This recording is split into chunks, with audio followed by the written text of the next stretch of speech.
okey. Modal sekali seumur hidup je. Power ke power. Jom kita jadi penyimpan bijak MMC. Okey? Tak payah nak stres-stres. Hari ni pindahkan sebahagian simpanan, pilihlah package yang sesuai. Okey? Sebab simpanan yang ada, simpan, teruskan, pindahkan sebahagian. Mungkin 3 star, 4 star, 5 star, ikut pilihan anda dan ikut apa pulangan yang anda nak. Okey? Nak 50,000, 3 star. Nak pulangan 250,000, 4 star. Kalau nak yang setengah jutawan, 5 star. Okey? Ini adalah bonus pasif. Faham ke faham ni? Okey? So, inilah. Okey banget. Alright? Jom kita jadi penyimpan bijak. Kenapa? Penyimpan bijak dekat MMC, dia boleh capai terkumpul sebulan 5%. Setahun 150%. Banyak ke banyak? Banyak kan? Okey. So kita boleh jadikan handphone kita seperti mesin ATM. Duit bertambah je dalam sistem MMC. Alright?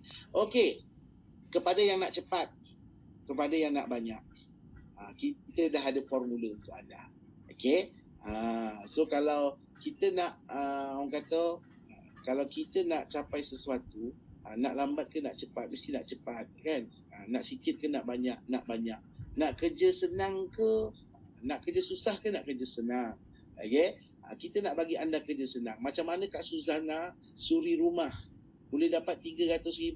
Macam mana Kak G, seorang orang kata yang buat MMC ni secara part time, dia masih bekerja. Kak G tu, GEE. Okey, itu pun income dah hampir 300,000. Okey, macam mana dia boleh capai tu? Sebab dalam masa setahun, tadi saya cerita yang pasif tu, itu tadi auto. Bonus pasif tu auto. Join je dapat. Join masuk hari-hari pukul 8 pagi. Tapi kalau nak cepat, nak banyak, dah ada formula untuk anda. InsyaAllah boleh capai setahun 200,000.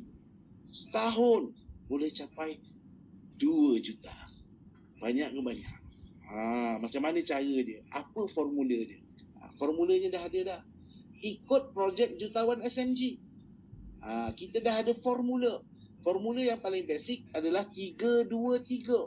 Apa 3-2-3 ni? Bermula dengan 3 star. Okey? Penyimpan bijak dulu. Bermula jadi penyimpan bijak 3 star.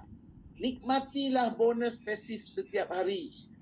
Maknanya daftar je penyimpan bijak 3 star, nikmatilah bonus pasif secara auto setiap hari. Okey ke okey? Dan seterusnya, langkah kedua, kalau nak cepat, nak banyak, anda perlu ajak 2 kawan yang jadi penyimpan bijak seperti anda. Okey, dengan langkah ketiga yang mendaftar package 3 star seperti anda juga. So bermakna dia pun nikmati, dia pun nak menikmati bonus yang masuk hari-hari.